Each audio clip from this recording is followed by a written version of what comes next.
I'm Anna Petz. Welcome to the ARGA February webinar. We are recording, so just as a preamble, just to let you know, feel free to have your videos on. I think everyone starts muted, but if you want to say hi, that's fine. What we usually do is we have a short introduction and then we'll get straight into the talk, because I know lunchtimes or morning teas are precious, and I think Roland's got a really great talk for us today. So we do try to have these webinars every month or so. We do have some slots for the rest of the year. So if you've got something you're working on, could be just a case study, it could be some ideas, we'd love to hear from you. We are hoping to do some short, fast pitch type webinars later in the year. So if you're a student or early career scientist and you've got some project work that you would like to talk about, we're thinking short, 10 minutes. And it could be rough and scrappy too, because I think this is a great audience to sort of get ideas out there and get some feedback as well. We'd love to have people also, perhaps later in the year, we're talking about doing some interesting things like having sort of brainstorm sessions or, sort of discussions on a theme. So if you've got any ideas topics that would be great for our audience. Obviously, we've got a really wide-ranging background of members, from everything from soil science through to exploration geochemistry. It'd be great to hear from you. So we'd love to do things that cater to our members' needs and interests as well. Okay, so before we get started, I'd just like to do an acknowledgement that I'm meeting you today here at Ghana country, and I know we are all tuning in from across Australia and probably around the world, perhaps as well, and just like to acknowledge the First Nations continuing custodianship of the lands that we are all meeting on. Okay, so without further ado, I'd like to introduce our speaker for today, Roland Gotthard. He is based out of Perth in Western Australia and has been working in exploration as a geologist for quite some time, and working in project generation, doing a lot of work on air core rigs, and obviously viewing a lot of regolith through his roles as a consultant across lots of different commodities and landscapes. So I don't want to get in Roland's way, because I'm really excited about seeing his talk. So please join me in welcoming Roland Gotthard as this February speaker here at ARGA. Thanks, Roland. I'll let you take over. Hi, yep, thanks, Anna. So I'll share my screen in a second here, but it's good to have an opportunity to talk about my last 5 or 6 years of my life, which has been looking at salt lakes. I didn't start out my career thinking I'd be doing a lot of work on salt lakes. I tended to avoid them, as most people do. They're pretty boggy and hostile environments, but here we are. Let me just start the slide. There we go. Okay. So today's talk, I'm hoping to be less than an hour on the geology and economic potential of evaporitic alunite. There's a previous MEGWA presentation available on YouTube, which goes into more of the Lake Hope project itself. And I'm trying to concentrate more here on the geology and spend a bit more time on that, rather than the particulars of that project. Impact Minerals is funding a pre-feasibility study, so I don't really want to get too deep into anything on that side, because I could get into some trouble. Let's see. Obviously, a disclaimer that nothing I'm talking about today is price-sensitive information in any way. And as I said before, if you get any value out of this at all, I'd be pretty happy. My acknowledgement of country. I'm obviously here in Perth in Noongar country, but the project is on the Naju land, title determined area, and also we have some projects on the Esperance Chaltrack, Southwest Noongar people. We everything we do is on Aboriginal land, and we rely on their cooperation to continue. So I want to start off with a review of alunite and secondary phosphate minerals in general, and the typical alunite, which is a hydrothermal sourced material, and then get into evaporitic alunite, and then work through the evaporitic alunite mineral system. It's not specifically alunite, it's a whole mineral system in itself. Deal a little bit with the economic uses of alunite, and then talk about the potential and also distribution of evaporitic alunite in Australia. So a little bit more on that compared to what I discussed previously in MEGWA. So alunite, phosphate, sulfate minerals are low temperature secondary minerals formed from primary minerals such as feldspars, generally in epithermal and hydrothermal settings, volcanic calderas, peripheral to igneous systems. The alunite group minerals include alunite, obviously, which has a solid solution between sodium and potassium, and also between aluminium and iron. The solid solution with jarosite isn't complete. There is in nature at least, there's a missing portion of that solid solution, a miscibility gap. And you tend not to get jarosite and alunite occurring in the same system, but you can obviously get jarosite overprinting earlier alunite in some of these hydrothermal systems. There's also a temperature gradient in terms of the type of alunite you form, with potash alunite generally the lowest temperature form of alunite, then natroalunite, and then ammonium alunite is the highest temperature. And generally in nature, you only find that around geysers, say in, what is it? Sorry, my brain. In the US, in big caldera systems.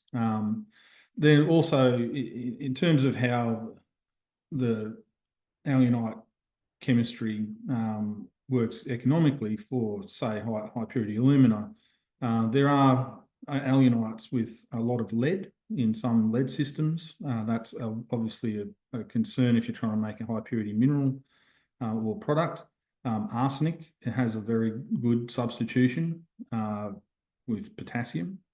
And there's also chrome. There are chrome alunites. And so these are some of the considerations that you need to enter into.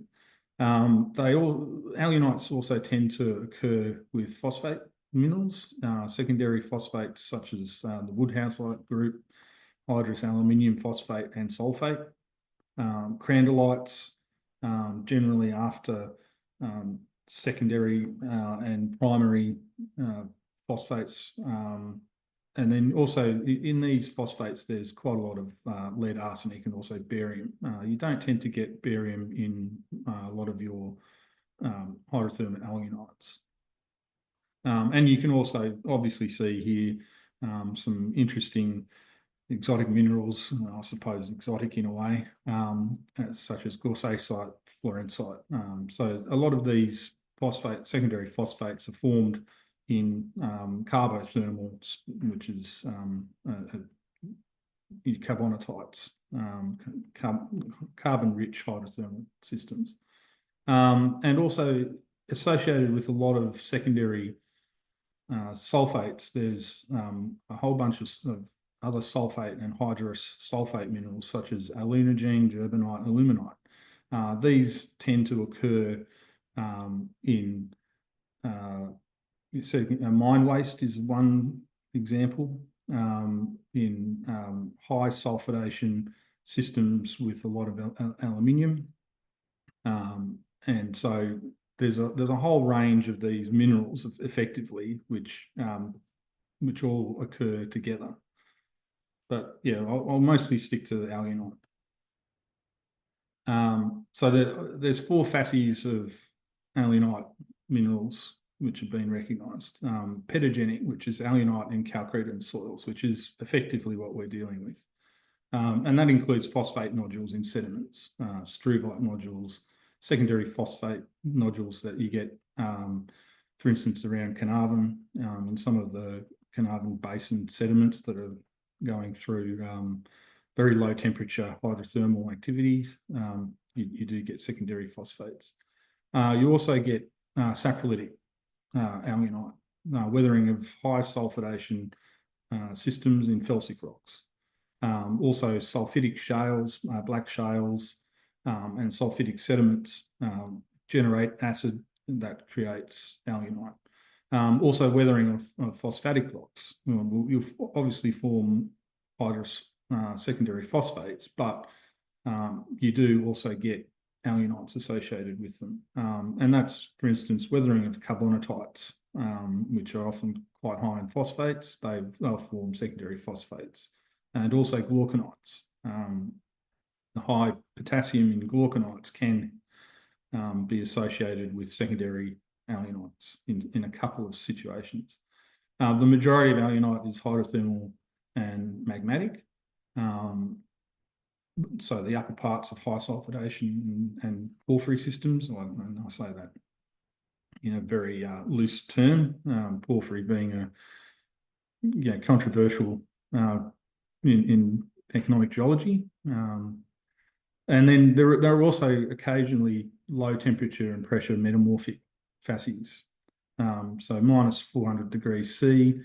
If you have an aluminium and sulfate-rich rock, say an evaporite, and you metamorphose that evaporite, you can form prograde alunites. There are a couple of examples of that. And then obviously, low temperature metamorphosed carbonatites, you may rework the minerals a bit. So it's a very broad bucket of related minerals and chemistries, and so they tend to form all of these sort of in the same environments.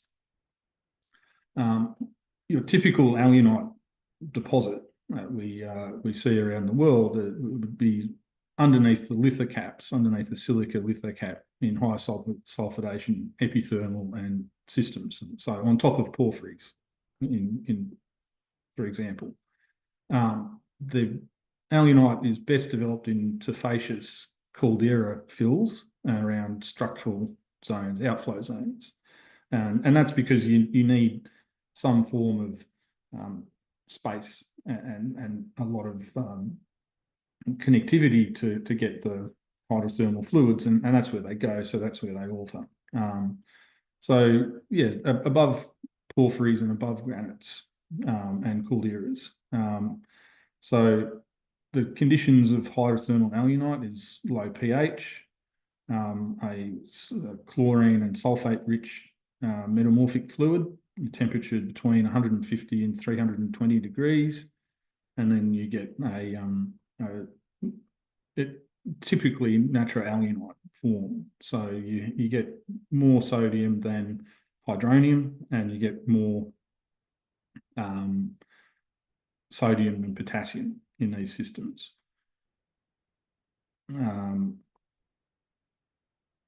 So in this sort of zone,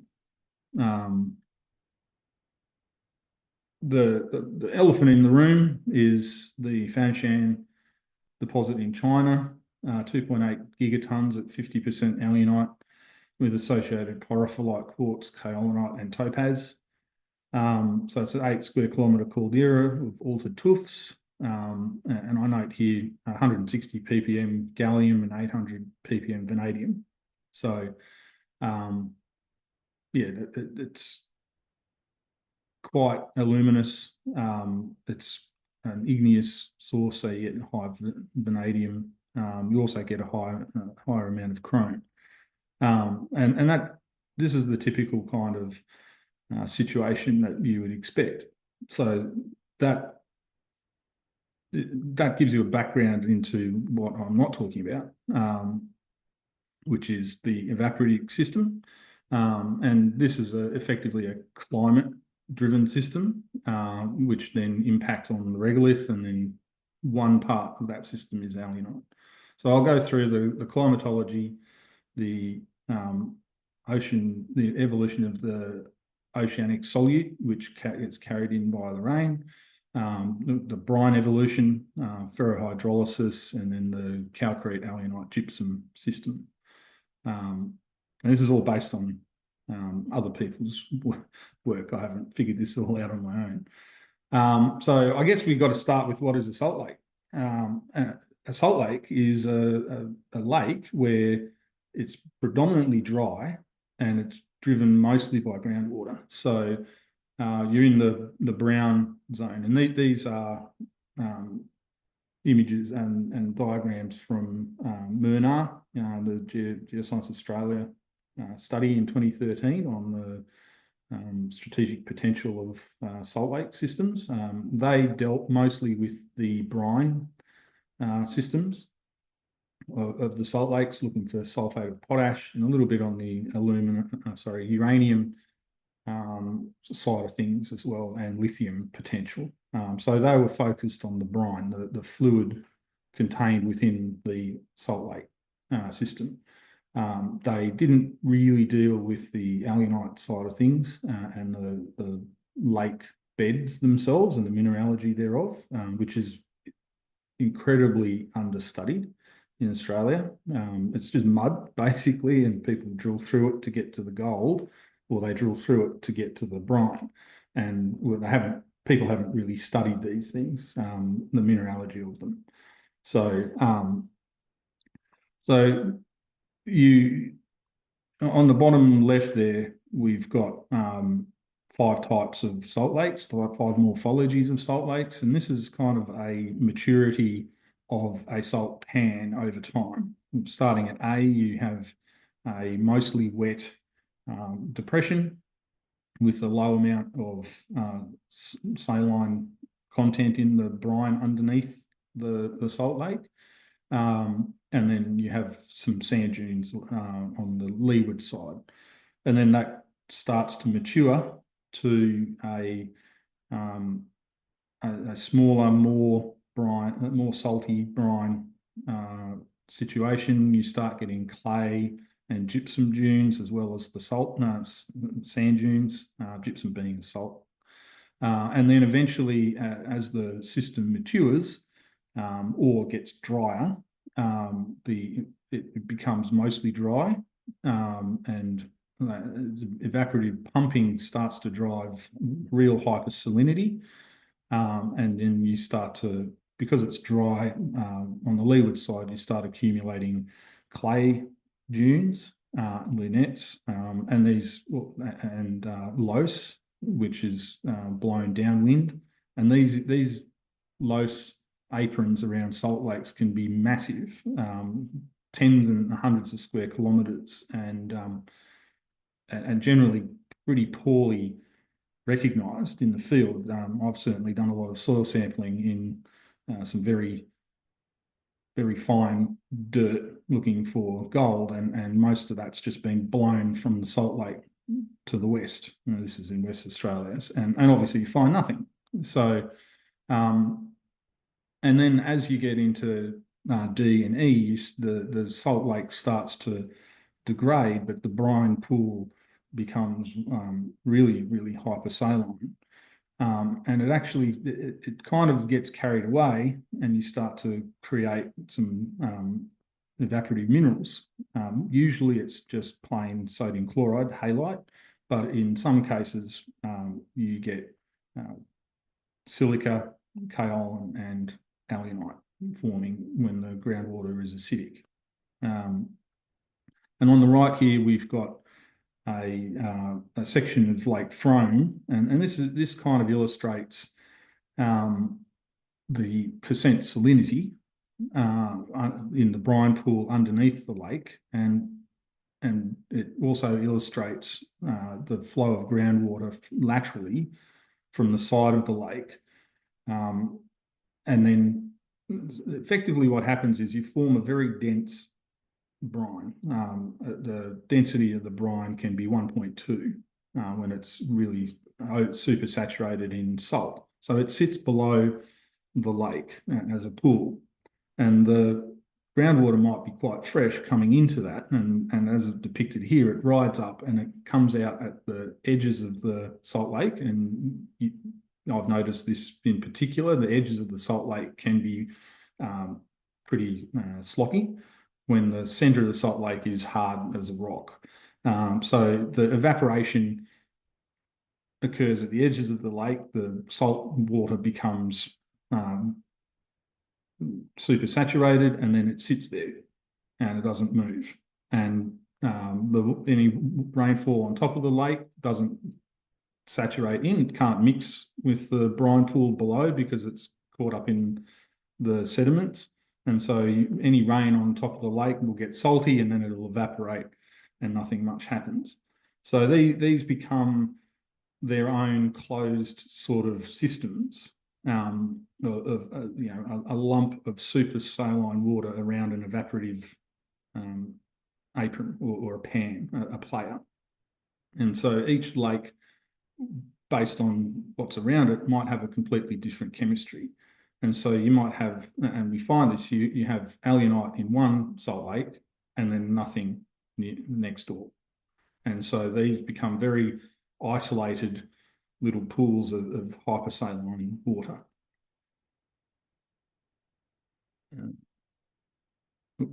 So the climatology that drives this is westerly spray drift from the ocean. And it comes in with, very little salt in the rainwater, but over the course of millions of years, that accumulates. And where your paleochannel or drainage system doesn't have an outlet, the salt from the ocean just accumulates in the lowest point, which is the salt lakes.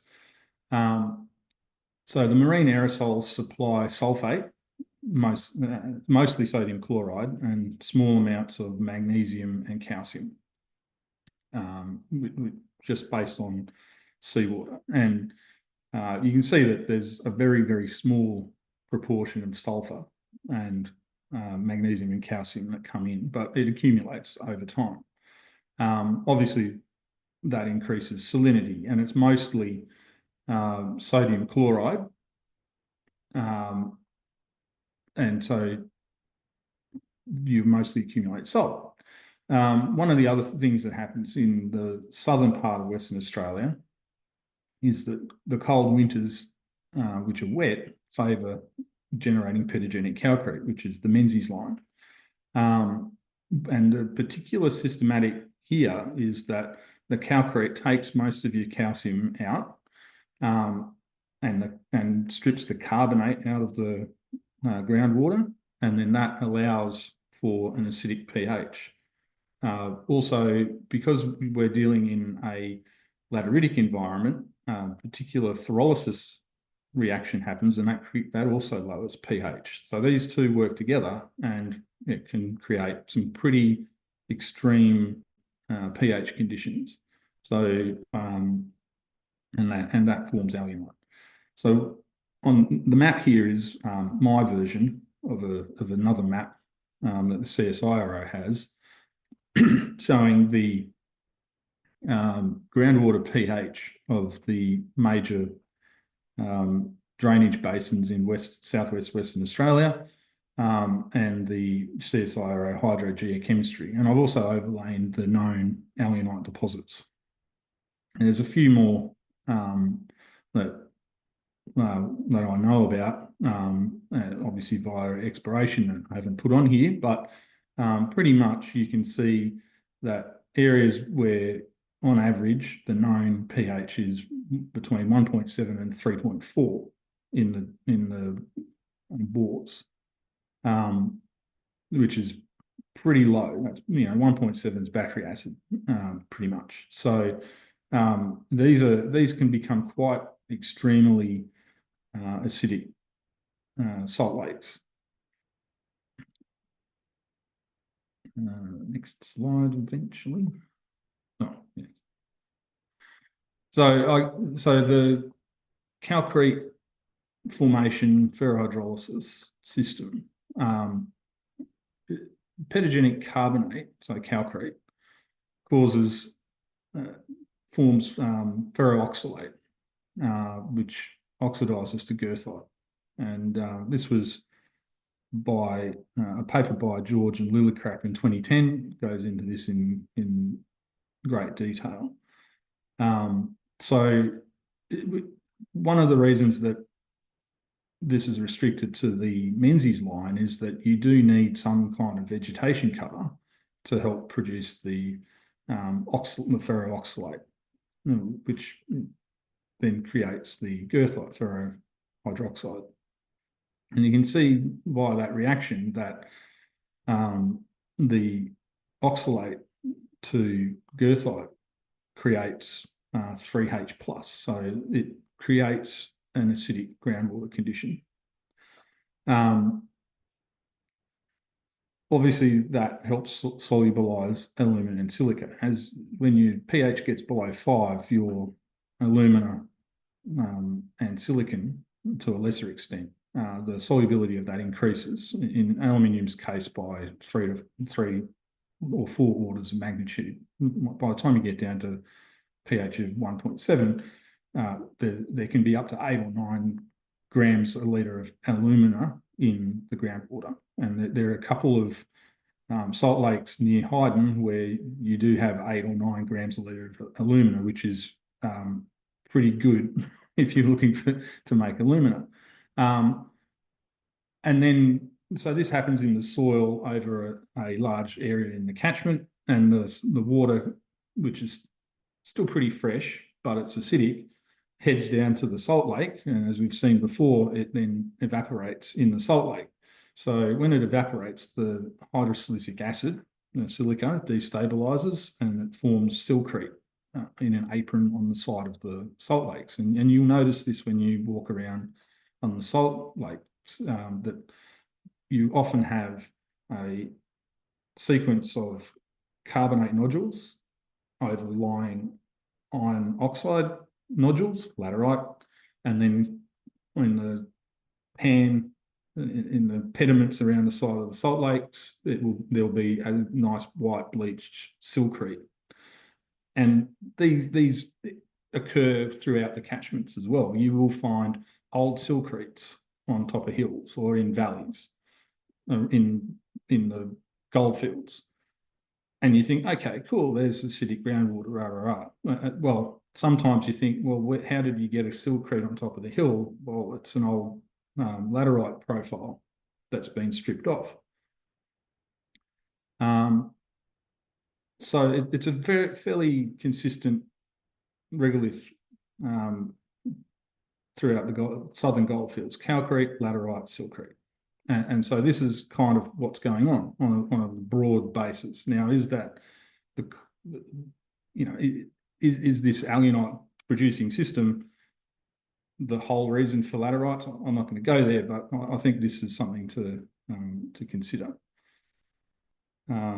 So yeah, are a lot of saprolite profiles a consequence of marine solute flux? Is the reason that we get deep weathering and massive amounts of kaolin because the acid from ferroxylation and calcrete formation is blowing out the subsurface in the area above the water table? It's a good question. So in terms of the brine evolution that specifically creates alunite, this has been studied since the 1970s and 1980s, and so brine evolves via inflow and evaporation, and the first mineral which is precipitated from brines in paleochannels and that includes paleochannels with salt lakes, is calcite. And then depending on the chemistry, it goes into a kind of a trouser leg situation. You either form magnesium salts first at high pH, and then you end up in an alkaline brine, and these are pretty uncommon in Western Australia. And then maybe you go down into a sulfate brine. So if it's magnesium, which is dolocretes and magnesium-rich calcretes, come out, and then at high pH, you end up in a sodium sulfate brine. And we do have some examples of highly sodium sulfate enriched brines in Western Australia. Or you have calcite out, then gypsum, and you can end up in calcium-rich brines, sodium sulfate brines. And this is at neutral to slightly alkaline pH. However, in the case of a acidic brine, you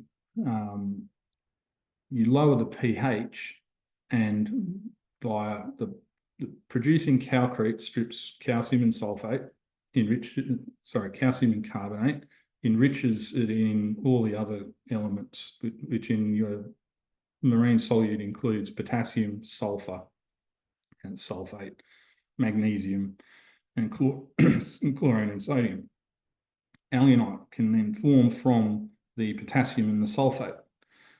You strip out most of the sulfate, but you still got a lot of calcium left, so you form gypsum, and that will form dunes within the salt lake system. And you're left with a sodium chloride and magnesium enriched brine as the residual bittins. So this is illustrated from the hydrogeochemistry. So I've taken one of MacArthur's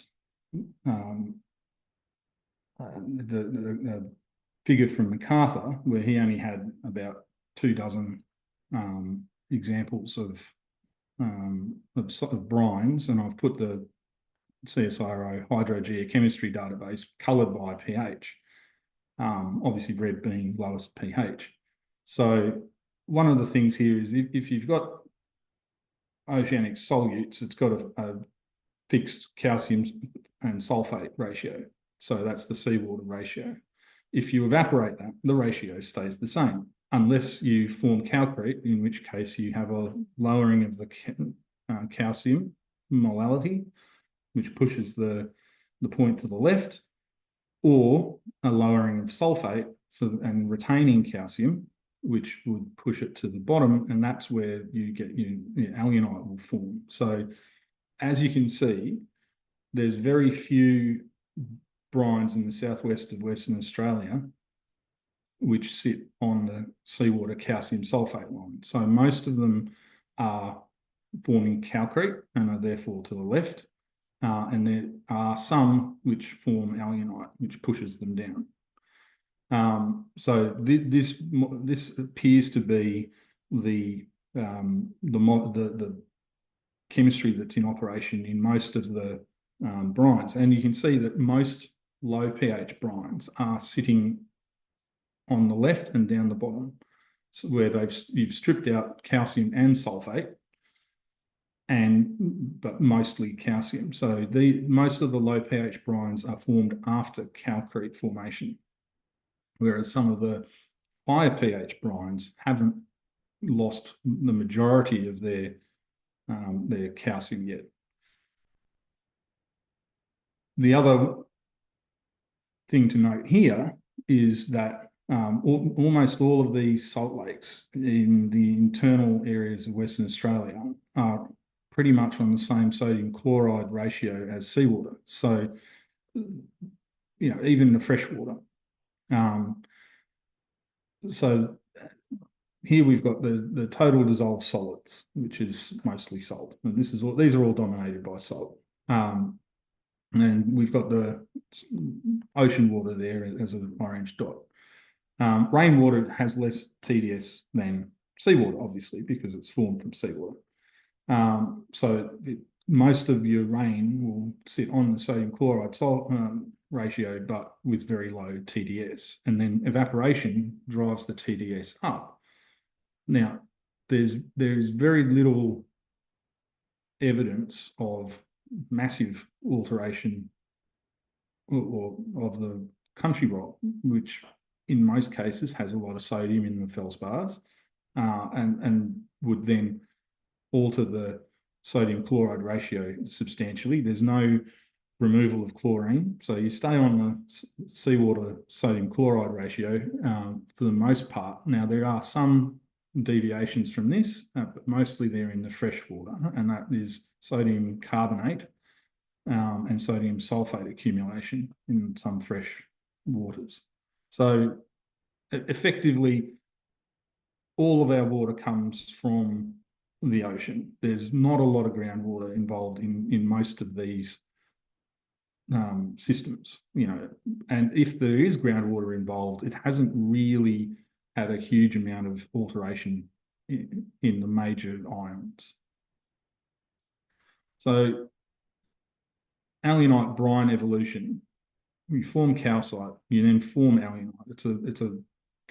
It's a leverage thing. You pull the alunite out, it then pushes the composition into a potassium and sulfate enriched, the brine composition to potassium sulfate enrichment, then you form alunite, and then you end up forming gypsum, and then finally you'll end up forming a enriched magnesium sulfate brine. And some of the very few brine samples that I've taken of alunitic lakes, there's up to 11 grams a litre of magnesium in there, which is a lot. So one of the things that MacArthur in 1989 lacked was data, number one. And then number two was no one really had XRDs, and no one could run around in the field, and there wasn't a lot of drilling. So he couldn't find where he proposed the system, but couldn't find where the alunite went. The thing is that there is a lot of alunite in the soils around these salt lakes. And you can see that around some salt lakes, there is a increased potassium signature in the regolith. And that's not necessarily caused by the fact that most of the regolith is generated from granite, because there's a lot of laterite as well over the top of granite, and that's got very little potassium in it. It's mostly dominated by thorium response. So there is a lot of evidence that that this system is in operation across a huge amount of southern Western Australia. It's just that no one's really gone out there with an XRD and found 1 to 3 to 5% alunite in the soils underneath the calcretes. So I guess one thing that I would say is that we need to study these salt like sediments a little better, because the only thing that really is going to come out of these bittins at the end of the whole process is magnesium and silica, which is smectite nontronite. Now, Peter Schwann has been banging on about a huge amount of smectite in the Cowan Paleo channel, in the bottom of the Cowan Paleo channel. You may think that that's from the greenstone belts, but it could be from residual magnesium and silicon in this bitton forming a mineral, neoform palygorskite smectites. So yeah, there's a lot of unknowns yet in this system, but it's a big system. So to sum it all up, I guess marine transport, spray drift of marine solutes brings in a lot of water and also a lot of salt, but also sulfur, magnesium, potassium. Evaporation concentrates the solutes in the soil and the saprolite. You form pedogenic calcrete to remove calcium carbon dioxide, which reduces the carbonate buffer. That increases the acidity. Simultaneous and related ferrohydrolysis in laterites drives acidic groundwater composition. And below pH 3, aluminium and silica are leached from weathered kaolinites into the brines. It discharges on the side of a salt lake, mostly forming silcrete. The sulfate and the metals continue into the brine pool, where alunite out occurs to consume the potassium, aluminium, and sulfate. And then you have residual bitterns, which is sodium chloride, magnesium, calcium sulfate brines. And the calcium and sulfate form gypsum, which blows off into the lunettes. So that's the system as far as I can see it. In terms of the example here being Lake Hope, it's 0.8 meters thick, the 1.5 meters thick. We do have a couple of areas at 2.3 meters. It's about 2.1 square kilometers of exposed alunite into small player surfaces. They're actually pretty big when you walk across them. So the other thing to note here, these are exposed bedrock underneath. It's alunite and then a knife edge contact to a saprolitized granite. They're not in a paleo channel. This is exposed bedrock. So the brine pool is sitting within bedrock. For some reason, they occupy a deep sump. There's about 9 to 15 meters of relief between the alunite surface and the sand dunes around the outside of the lake. Now, why is it so deep? I'm not sure, but that's just what it is. One thing to note here is that these are smaller salt lakes at the inflow to a larger salt lake system, which is the Lake Hope system, which is just west of Lake Johnson. Now, the reason that alunite only seems to form at this purity, and I say purity because it's about 65% alunite, and the rest of it being kaolin and silica. So it's tri-mineralogical. There's just a little bit of detritus in there. It forms in the small salt lakes because it's difficult to maintain a uniform water chemistry over a huge area. You form convection cells underneath and within these salt lakes, and so the mineralogy of the larger salt pans changes from one side of Lake Johnson in particular to the other. In one area it's quite sulfidic and alunitic, and in other areas it's all silica, gypsum, kaolin, because the brine pool breaks up into convection cells and smaller cells, whereas in these small salt lakes they become quite efficient at forming 1 or 2 or 3 minerals. The other part to note is that it's actually a small catchment. It's about 190 square kilometres all up for this whole catchment. So you don't need a vast paleo channel feeding water into this in order to create a pretty extreme groundwater composition and a pretty extreme evaporite mineralogy. As you'd expect, being 7% potassium, it's got a strong potassium radiometric response. There's no gypsum on the surface. They don't have any sand dunes on top of them, and so that's pretty much how you explore for this stuff. It's not exactly rocket science, but it's an evaporite as well. So it's not a sediment.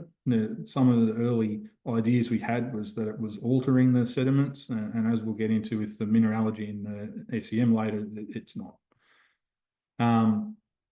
So in terms of I love ASTA for this stuff. The spectral evidence here, you can see a distribute, and I've just digitized this off the various spectral bands. So this is some interpretation required, but your opaque minerals, which in this case is manganese and iron oxides, sit on the hilltops. So that's your laterites. Halite ends up in the salt lake system down downstream of the alunite. There is calcrete mapped in the marginal areas. Even right next to these lakes, there's little nodules. This is a quite sandy area, so the calcrete is covered by sand. And there's also some of those pink lakes to the southwest of Lake Hope. They're neoformed kaolin, 34% alumina at surface. Really interesting that you have just pure kaolin in a salt lake system. So this kaolin, to my mind, is forming from the groundwater as an evaporitic association. Sorry, missing all these animations here. And then around the side you've got a weak silica to moderate silica response in the aster, showing the pyrolysis, the calcrete, and the silica coming out before you hit the alunite. There's the kaolin. In terms of your iron oxidation, the ferrous, so reduced iron and ferric, shows that the ferrous spectral response is higher up in the catchment and the ferric dominates lower in the catchment. So that's showing a catchment-wide oxidation of iron going along. Also, halite is only noted in the actual salt lakes down from the alunite. And here's the ternary radiometrics, and you can see a very purple-pink response in the alunite. You've got laterites on the hilltops. Your iron response is in alluvium, reworked from that laterite. And then finally, these dark lines in the ternary radiometrics is quartz from sand dunes. So there's a longitudinal sand dune array, which comes from the northwest to the southeast with the prevailing wind direction. That also controls the shape of a lot of these lakes. They are effectively sitting between some of these old Paleogene sand dunes and filling up that between the sand dunes, and that also goes for the alunite. It's formed, in my mind, you have sand, longitudinal dunes, and prior to the alunite, the wind will have stripped the sediment away, and it would have been exposed saprolitized bedrock. And then the climate has changed subsequently. Everything is now covered in vegetation, and the sand dunes are not moving, and the water, there's more water around, not a lot, but enough to form the saline system, and that's where you're forming the alunite in between some sand dunes, and there you go. In terms of the hydrography, the majority of the drainage at Lake Hope is from the south, which is the 90 square K catchment. And then there's also from the west, although the LIDAR SRTM shows that between the kaolinitic lakes and the alunitic lakes, there's actually a range of laterite hills and sand dunes, so they are probably connected via the groundwater system rather than overland flow. And so as I've said, most of the regolith is dominated by wind-blown sand with secondary orthogenic pisolites, laterites, and saprolite. So that's kind of the extent of the drainage that I've interpreted. And so you don't need a huge, giant system to form the alunite. In fact, it's probably better not to have it. So in terms of my attempt at an alunite mineral system in the Hronsky et al. Style, the source rock in this case is the ocean, which then the solutes get blown into a endorrheic basin. And then at the prospect scale, the source rocks aren't really important. You've got influence from the local sediments, but in this case, most of the unconsolidated sediments is just quartz and a little bit of laterite, so that's not a huge issue. The presence of a paleochannel will help direct the subsurface flow into the lake, and the aquitards within that, the saprolites, etc., will also help control that.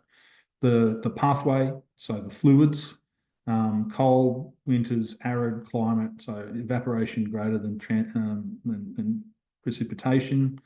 On the camp scale, the pathway, if you don't have laterite, you probably won't form acidic groundwaters. I've listed a grab bag of features there. On a prospect size scale, the size of the salt lake is important, I think, in order to control the size and the interaction of that brine pool underneath the player lake. The length of the paleochannel may or may not be important. In terms of the fluid throttle, net evaporation is very, obviously important. But I think one of the other important things is that you have a dry lake bed. You have reflux brines, so recirculating the brine in the brine pool underneath. Total salinity is important, and water level is important. In terms of deposition, absolutely have to have calcrete, absolutely have to have ferrohydrolysis. Obviously, you need to form alunite within the general system. I believe that the gypsum blows away. Mike Jones has other opinions, but I think that if you've got gypsum on the surface, then it really is a problem. And then finally, you may be able to reverse engineer prospectivity by looking at the magnesium content of the brines and say, well, because we've got a magnesium chloride brine, we might have alunite in the paleochannel. So that are the criteria that I would assess. But as I said previously, radiometrics is your first port of call, and then just looking at the lake in a air photo, and if it's just plain brown, grey, you might as well drive out there. So this is the alunite's a feature of the oceanic solute system. So you start with marine solute, you evaporate and concentrate, you form acid groundwater, evaporites, which is sodium chloride. And in some situations where you don't form very acidic groundwater, you may look at brine resources for sulfate of potash. So that's the bulk of the Geoscience Australia study is in the brines. Once you've identified acidic groundwater, you get water rock interaction to bring the aluminium in, noting that none of that comes from the ocean. So you form evaporites, in this case kaolin and alunite and silica, and then you also have brine resources, which will be magnesium, aeolian gypsum. There are world-class gypsum deposits, let's not ignore them, around salt lakes in all throughout Western Australia, 98% gypsum. Very difficult to find it anywhere else, but also not worth shipping overseas. Also, the water rock interaction, at least acidic groundwater is correlated strongly with saprolitization. And so you get into the clay rare earth in the Munglanup area. There's a lot of alunite in lakes around the Munglanup rare earth areas. And that there was a paper by Alan Trench, David Crook, came out last year or year before, and they say that the monazites in the clays down there were attacked by acidic groundwater. How did it get acidic? I wonder. Kaolinite, again, bleaching of kaolinite requires acid. That is caused by ferrohydrolysis and calcrete alunite gypsum system. Roll front uranium, uranium is very susceptible to oxidation and also is quite soluble in acidic oxidizing conditions.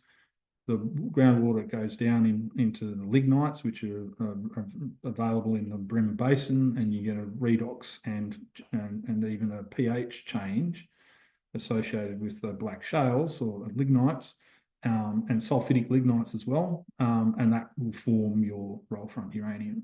So we're very lucky that the circumpolar winds bring a lot of rain into Western Australia, and it's quite arid because we end up with a whole bunch of economic opportunities. I'll try and keep this quick because I know I'm carrying on quite a lot. How old are the alunites? There's been 2 potassium argon dates.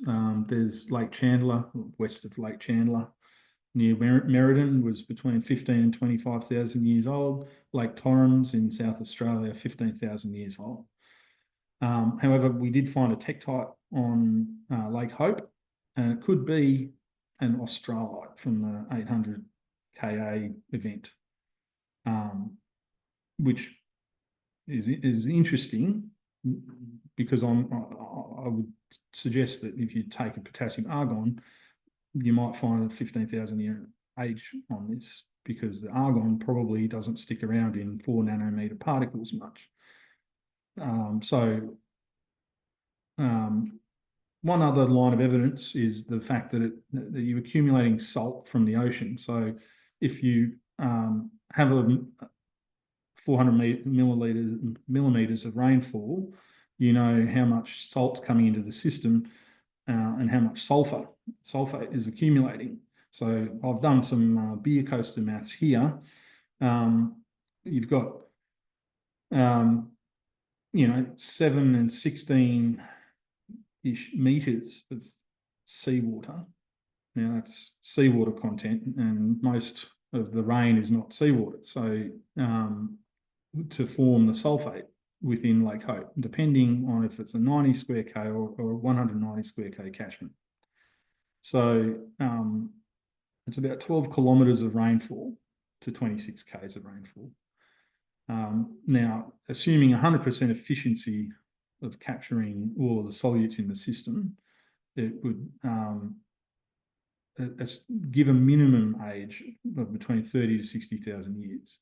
So if you don't assume that you're capturing 100% of the sulfur into the alunite, and you're not, because there's a lot of gypsum downstream of the alunite, you could be in that 800,000 plus age for Lake Hope quite easily.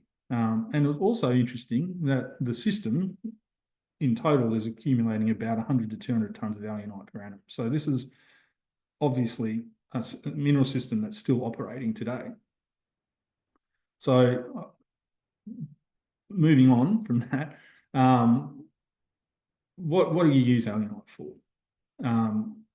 Typically, it's been used to produce sulfate of potash and acid. And so you have to calcine it at 650 to 800 degrees. The alumina, people have been attempting to recover the alumina from alunite since 1913 or earlier, usually via Bay leach. But none of this was suitable for HPA production. And the typical idea is that you can't dissolve alunite in acid unless you calcine it at 575 degrees. That was from 2022. So we can do that below 100 degrees via our processes. So this has been a metallurgical project, and the thermochemistry of it is interesting. On the top right there is a TGA profile from the Fanshan deposit in China, showing a mass loss here, mostly at 540 degrees, which is correlated with dehydroxylation. And then beyond that, heading up towards 700 degrees, you start to lose sulfur at 750. Now, on the bottom right, is a TGA curve from Lake Hope. And here we are starting to lose water at 350, 400 degrees, and that's finished by 500 degrees. So there's a significant temperature difference there in where you start to lose water from the lacustrine alunite. And then you get your sulfur out at 750. And that is down to the mineralogy and the fact that it's evaporitic formed as nanoscale particles. And the metallurgical project was to recover the aluminium and make high purity alumina, which is worth $25,000 a tonne. And so lacustrine alunite, it turns out, has particular mineralogical differences from your typical alunite, and that assists in producing HPA. But also the fact we don't have any gallium, vanadium, chrome, arsenic. Arsenic's a ppm. Phosphorus is low. It's pretty much a little bit of sodium chloride you wash out of the salt, out of the mud, and then off you go with your acid, etc. So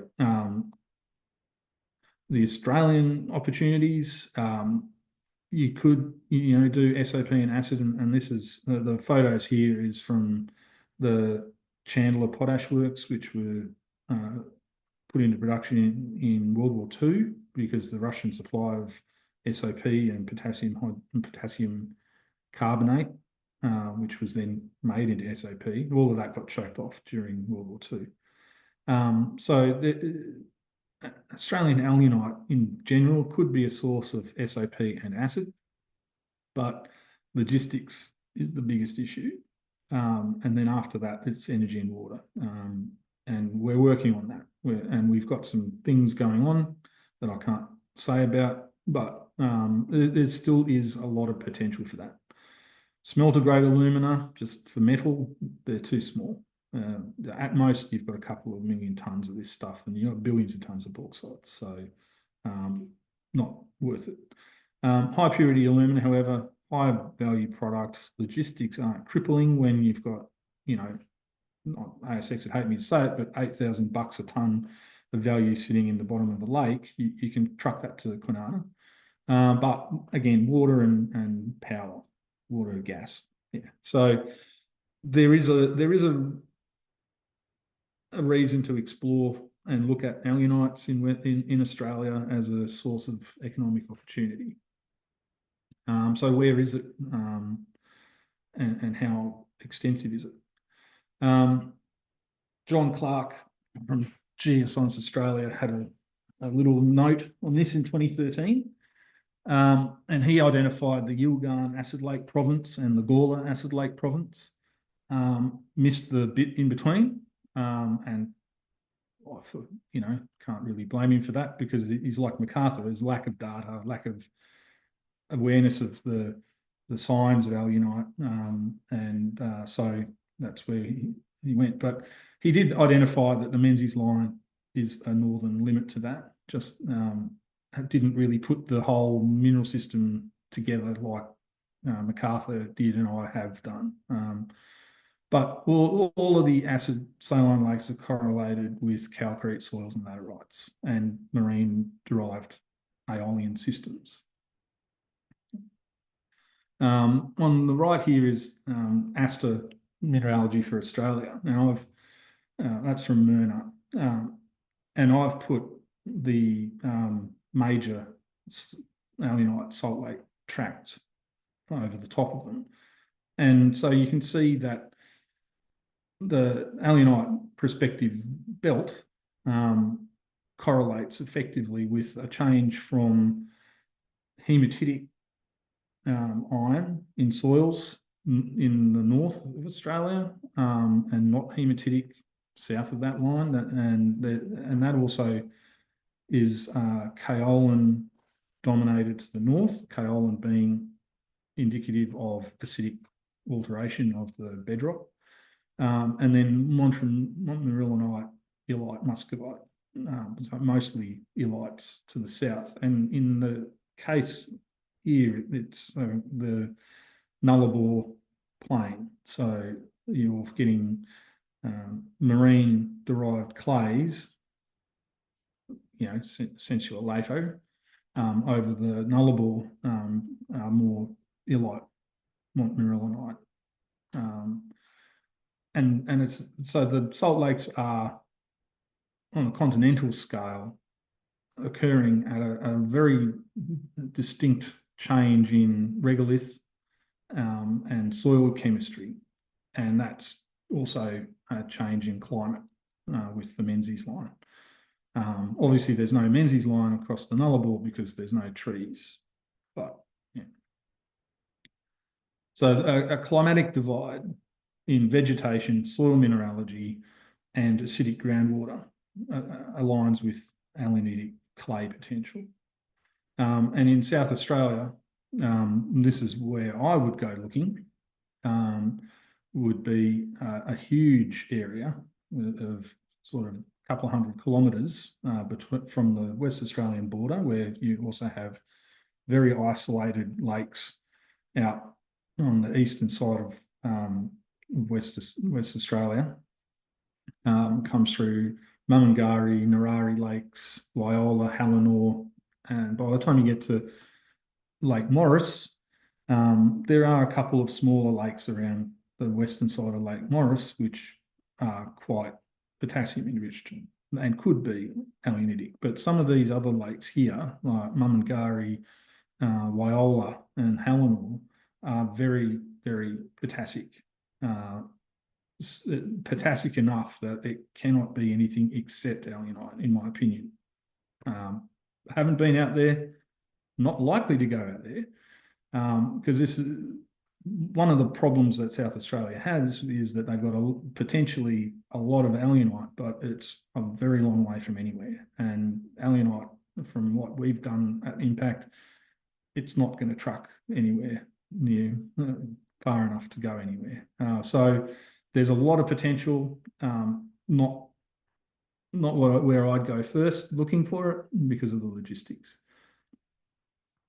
However, so prior to 2019, we knew about Lake Chandler in WA, 5.7 million tonnes at 5% potassium and 20% aluminium, Class 1 Nature Reserve. Lake Gilmore, alunite's been noted to 60%, Class 1 Nature Reserve. Lake Han, alunite to 74%, mostly lower, Class 1 Nature Reserve. Lake Tyrrell in New South Wales, South Australia border area, National Park. Padinga, there's alunite there to 40%, 4 to 7% potassium, unsure of the sulfate potential. Heritage sensitivities are noted in that area. There's a lot of that. And Hyden, lots of small lakes, less than 0.3 square Ks. National Park, Class 1 Nature Reserve. It's a pretty common theme with these. So I needed to find stuff that wasn't in a nature reserve. But also we did the metallurgy first. We sampled the lake in 2021. Knew what I got straight off the bat, quite visually distinct. Pegged the ELA, was granted. We had an exploration target pretty quickly because we could drill with a hand auger, and then we did the deal and we got a maiden resource. And now we've got a potential for a reserve with the PFS. So it's come pretty quickly, but the tenement's getting nearly 5 years old, so time flies. In terms of how much can you find, in Western Australia, I've identified 394 lakes, mostly between 0.1 and 8 square Ks, skewed towards the lower end of that, obviously.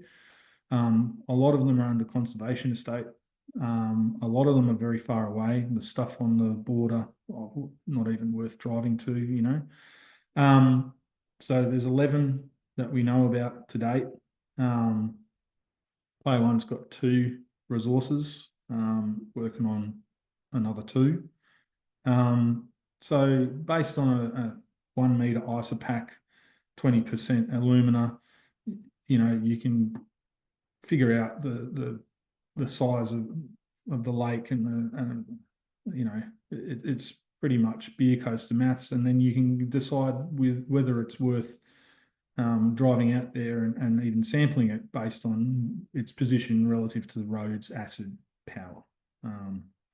But yeah, the good stuff is 25% aluminium oxide. We've got some samples at 29%, which is better than the bauxites in the Darling Ranges, but we don't have billions of tons of it.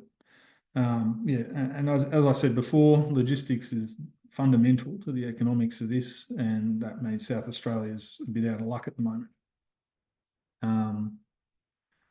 The geochemistry, as I've said before, it is extreme. And one of the questions that I had was, could you have predicted this geochemistry from the GSWA Lacustrine database? And the answer, I believe, would be no. So the graph here is sulfate versus potassium. They're 2 parts of the alunite. And the majority of the GSWA samples, there are some with a lot of sulfate accumulation, but that's gypsum. So I think there's 240 samples, and some of them happen to be in some of the gypsum lunettes or pediments or sediments. So gypsum-rich evaporites in lake beds will have an accumulation of sulfur, but not potassium. And on the right here, you can see our East Lake and West Lake, one of the subgrade lakes, which is near Lake Menz, which we've dropped recently because it hasn't got enough of the goods, and some of the other lakes that we've got samples for. So they sit absolutely outside of the normal composition of lake sediments that we knew of prior to player one's work. It's also, you know, we haven't seen any control by basement geochemistry. There's not, in the alunite, we don't have any rare earths. We're sitting on top of granites that are probably running 600 to 1,000 ppm rare earths, and there's none in the alunite. 5 to 10 ppm total rare earths. It's absent. So there's no real expectation that you'll get rare earths, number one, or that there's any connection to the bedrock. So I guess, you know, when you get sulfate over silica and high potassium, you get alunites, which is kind of, you know, but there's a sort of mixing model where you get silica dominated lakes in some areas and alunite dominated in others. You got to go out and sample them, and then you find out, oh, it's 35–40% silica, not enough sulfur, and so it's alunite and silica instead of alunite, kaolin and silica. Yeah, so probably not. Some of the other variation diagrams that I came up with showing that the alunites are very depleted in calcium relative to your average lake sediment. So which is important for metallurgy, sorry, to make HPA, because calcium is difficult to get rid of in a sulfuric acid system. So that's lucky. But yeah, you can see the alunites sit outside of the typical sediment. And you can see also some of these calcium enriched samples will be the gypsum, you know, calcium sulfate. And then on the right there, we've got sulfate over silica as a ratio versus potassium. And the alunites obviously sit out by themselves, and you can see the extreme potassium enrichment there.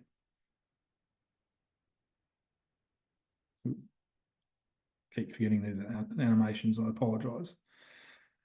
And also, there's aeolian silicates with very little sulfur in them, and as you'd expect, they're probably sand dunes. Final couple of graphs here. So potassium, aluminium, sulfur as added up versus the sulfur silica ratio. So if sure you've got a highly sulfate enriched sample, but doesn't have a lot of potassium and aluminium.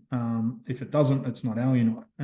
And so yeah, you may accumulate sulfur as gypsum along that green line there, the evolution of gypsum, but if it doesn't have the potassium and alumina, it's not alunite. And as said previously, you couldn't have really predicted this kind of composition from it.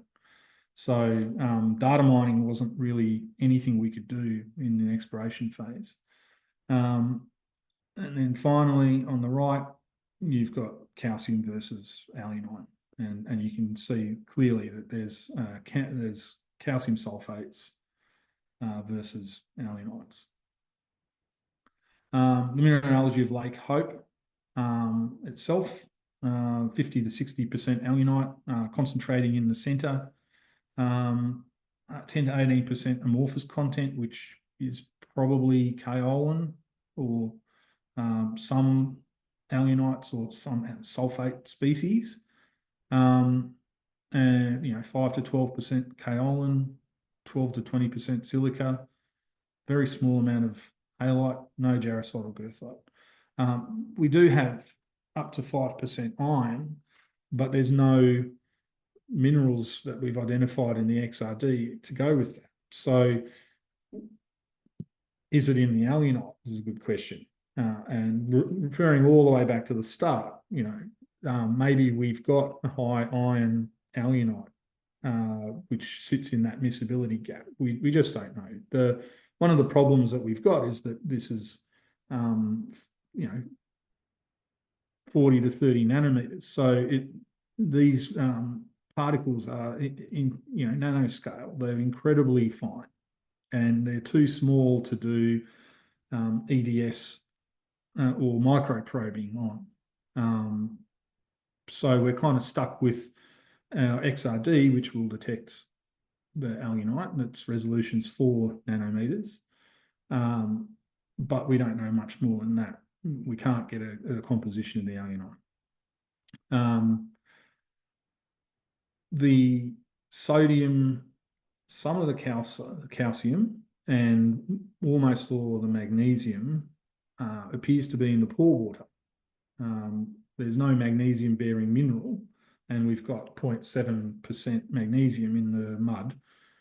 So that appears to be the magnesium brine, which is 11 grams a litre of magnesium, residing in between the alunite particles. So we're kind of stuck with what we've got. We would love to be able to put specific mineral chemistries onto these alunites, but we can't really do that. However, we can confirm that they are alunites because we've got our little crystals here, which are trigonal scalenohedrons, and you can kind of see that in the very blurry SEM image there, which is at the bleeding edge of the resolution of the SEM. We can finally sort of go, yes, that is actually alunite. We agree with the XRD. The EDS scan that we had done, it's just a sea of stuff. You can obviously see a few of the detrital particles and maybe little flakes, but I guess the other part to note here is that our kaolin is not detrital. If this was altered sediment from, say, granitic sediment, we would expect to see roughly sand size, because it's sitting in an aeolian system, roughly sand size bits of feldspar, which have then been converted to alunite, and we should see the remnants of feldspars, and we don't. There are no feldspars. This is formed in situ, so 40 to 300 nanometer minerals growing from the brine. It's a genuine evaporite, and therefore the kaolin in there is genuinely neoformed kaolin, which was a question from Walid Salama a few months back, or middle of last year. He's like, does it form? And I'm like, yes, it does. And here's the proof. So that's quite cool. Didn't expect to see that. Yeah, so I guess to wrap it all up before everyone runs out of lunchtime, I think salt lake systems are bigger than a lot of people think. They're certainly the aeolian component downwind of these salt lakes is huge. The Los goes for kilometres. They're also more than the player surface. They're all part of the drainage system. Marginal pediments, calcrete aprons, the aeolian features, even excluding the hinterland alteration system. So it's something to keep in mind, I guess, for regolith geologists, is that the ocean solute mineral system, the climate, in a way, that forms these mineralizations, and including rare earths in that, the rare earths around Munglanup, kaolinite, uranium potentially. This is the climate affecting the regolith, no brainer, but it's part of a mineral system, and it's active around us today. And in winter, we'll feel it when it rains. And I think it has been part of the regolith development, has been this groundwater acidification. And the question I would have is, like, has it contributed to, for instance, weathering in the Pilbara and the Ashburton and the Murchison as Australia's drifted north? What paleoclimate you may assign that some of those deep laterites and weathering events to this effect. It's all gone now, but yeah, we've drifted north, and now it's just the south. And as we run into India, the system will choke off in the tropics, and it'll just be a fossil. So I think alunite, digging into the science behind this, the easy part was finding this stuff, and then understanding the system and understanding the mineralogy, and then working back up from 40 nanometer particles and no detrital kaolin to what the hell is this stuff. It really come right back up to the top and go, what is the mineral system? It's a continental scale climate system, but it's creating some very pure components, trimodal. In my mapping, I code them AKS, alunite, kaolin, silica. To form that takes some effort from a pretty mixed system, which is the ocean. So I think we've been discussing parts of this mineral system, but the whole mineral system, I think, is apparent and worthy of study. We need to sample more lake beds. We need to do more mineralogy, and we'd probably be surprised by what we find. And that's it.